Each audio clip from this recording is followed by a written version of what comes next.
Hello everyone, welcome back.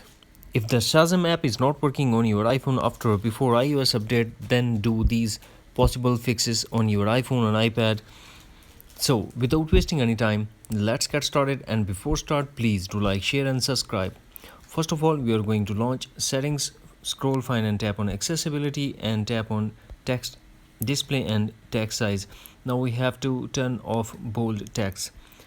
The next solution is force close all the app, include the Shazam app, and tap and hold the App Store.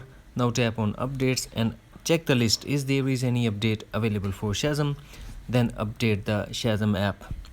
After that, launch settings again, general, software update, and update your iPhone to a latest iOS version if available.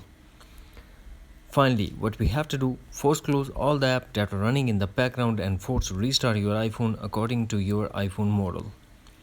That's it. Hopefully friends, you found this video helpful, so please do like, share and subscribe. Thanks for watching. Take care. Bye bye.